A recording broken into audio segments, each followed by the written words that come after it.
I'll end. So this is what she was describing is called maladaptive social cognition. When you've been heavily traumatized by somebody, whether it's your parents or whatever, um, you start thinking that because if your household is crazy, if your household is abusive, if your household has hurt you, if your household has it has neglected you, your own household, the people that supposedly care about you the most, well, you're going to grow up thinking that people outside of your household is somewhat the same thing. And you have this maladaptive way of seeing friends. Say when your friends do you wrong or whatever, now you're going to think, oh, all women or all men are this and that. And then you find different ways to confirm what you already feel because you get afraid of things. Now you like, I should be afraid of this, and being afraid keeps me safe. So instead of going outside your house and meeting people, that's unsafe. And the human body or the human brain is meant to just keep you safe. So a lot of women and men too, I think, yeah, men too, they just stay in the house because they're afraid of something happening, outside. They're afraid of getting in relationships. I always say this, y'all. I can't wait to get cheated on. I think getting cheated on is a positive thing because it tells me that you're a hoe early so I can get rid of you. Other people, some of y'all have said this, I think earlier tonight, when you're like, oh, I'm afraid of this, so I'm afraid of da da da, right? So the thing about it is running around being afraid of shit is going to cause you to be more afraid of more shit because it's something that you're used to doing and you're just going to perpetually do it. So I'm not afraid of getting hurt. I'm not afraid of getting dumped or cheated on or whatever because people are human. So I get with a woman, she does this, does that, I'm just going to get rid of her and then I'm going to get back out here and live my life again because I am not scared. And just running around being scared of humans is crazy because yes, you can get robbed. Yes, you get beat up. Yes, you can get hurt. Who cares? That's a part of life. Pain and disappointment is a part of life. Let's go get disappointed, y'all. Have you ever had a dream that that you had you could? God, it's like you just use words you hear randomly to try and sound smarter. That wasn't even funny. To Mr. Lego's point. Thank you. To Mr. Lego's point. Thank you. I appreciate you always bringing it back to your childhood because we keep forgetting, like, if the dating pool has piss in it, is because our parenting pool or how we grew up had it as well. I was watching a Yamla and the guy had 43 kids with 17 baby moms, not married to none of them. Now his son is having he had 5 kids and 4 baby moms at the age of like 25. And the moms is talking about letting go of the rage on their son. It was really effective to shine a light that, how we are brought up and what we experience. We have fear all around us. We have trauma all around us. You know what I mean? You want to be a nice, pretty girl walking, smiling and everything. But when I'm in certain areas, I got to look real mean and watch for cars. And like, it depends on the environment. You turn into something else to shield yourself.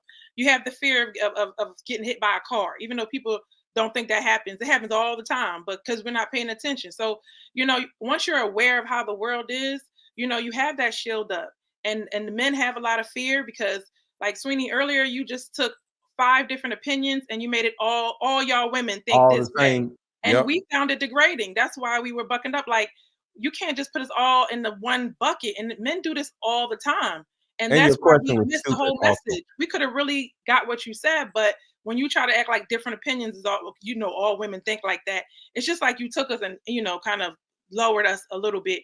And so it's just difficult, like, to date if you have fear. I know when I was dating, I just was like, if I don't treat this like a boxing match and not be willing to, get knocked out and get back up again, knocked out and get back up again, I'll never make it to the finish line. And once I had that mentality, and that's what dating was, because people didn't owe you anything until y'all in a relationship. But if you keep thinking somebody you just dating, you just talking to owes you loyalty, he owes you this, he owes you that, then you're gonna think all men are trash because they're playing the game and you don't think it's a game. Women don't think it's a game. They just think they're gonna find their Prince Charming, and men is like trying to sleep with somebody tonight, and they're just in two different worlds. So we have that fear. When I came on, Mr. Lego, you said because you're looking at it out of fear. I mean, sometimes that's you not being naive anymore. You know what I mean?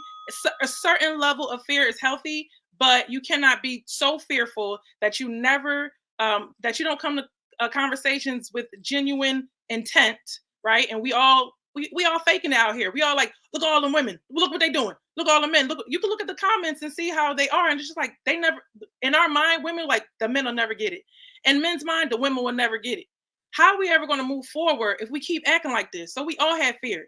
You don't want to be vulnerable. You don't want to be transparent. And everybody better than the other person, but we all in the same crabs in the barrel together. And that's their actual fear. How they like put their fear out is in these comments. Oh, these women are trash. These women, that's their fear. So I agree. Because running around thinking everybody's trash is crazy. Trev, you went? No, I'll go ahead. So one thing that I don't think we really consider sometimes is a lot people want to do these things we're telling them to do, but they don't know how. It's almost like, let's say you got an accident in the car. I know y'all all know somebody who just got in one bad accident and then they don't drive no more, or they just won't get on a plane. And it's just certain things that they just won't do. And it's difficult to break them out of that. And most of us aren't really equipped to help them like that. It takes hella patience, consideration, and the willingness for you to even want to do that. Because that person is just really protecting themselves, like you were saying before, and they don't know any other way. Once you're out of the pool for so long, it's difficult to get back in. You don't get better at it by not being active. You get worse. You get more reserved. You're more introverted, right? And I understand that there are some people who sit there and will wear that as a badge of honor sometimes. Well, yeah, I'm introverted, like it's cool, right? And we don't even check that, right? We don't do anything about that. Like we could be their peers and then sometimes don't even try to do anything about it. I mean, I've had friends that that had difficulty with that. So it's just like, okay, how can we kind of warm them up to this? I might say like, yo, you know what? Let's just go like bowling or something. No pressure. We're just gonna go do something as a group or whatever, just to kind of get them to be social again. Because some people just really do not go outside for nothing.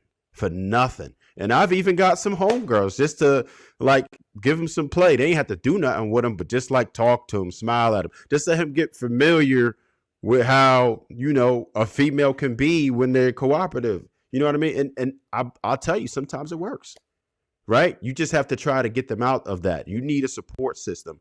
And a lot of us don't take the time to do that, to try to help people when we notice this. We'll talk about it. We'll tell our other friends, damn, they messed up out here. But what are we going to do? What solutions are we actually providing for these people? Because they can't do it on their own. Us just telling them sometimes they can't do it on their own. What are we going to do to get out there and help them get out of that funk so they could be back in society like a normal person? Because a lot of times we talked about that trauma. You need help. When you've experienced that type of trauma and then you got away from it, it's almost impossible to get back in the game. I'll leave it different. I was going to say, I had heard this, what's the acronym for fear? False evidence appearing real, right? So I think a lot of times when we experience something negative, it impacts us so much that we tend to feed ourselves that same information over and over and over again, right? And then that causes us to move differently, right? To move in fear, even though sometimes it could be an isolated incident, but because of how impactful it was on us, we want to avoid it. So we try to, we end up telling ourselves that it's going to happen again. But I remember a conversation I was having with my husband.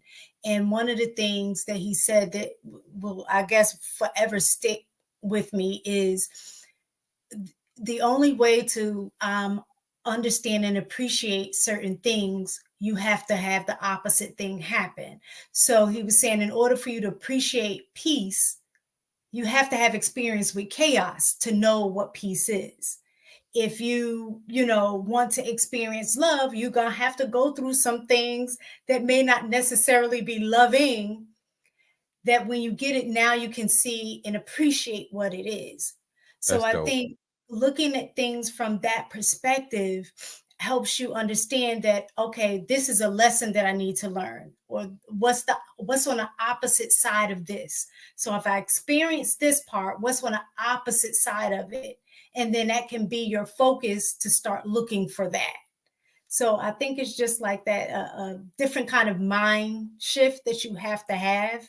And I guess kind of like Trev was saying, when people are hurt, how do you teach them to have that mind shift, And I think that's what a lot of people struggle with, is because if you don't have a system in which you can talk to somebody about it and they can give you advice like that, and you're on your own, that's a hard thing to do.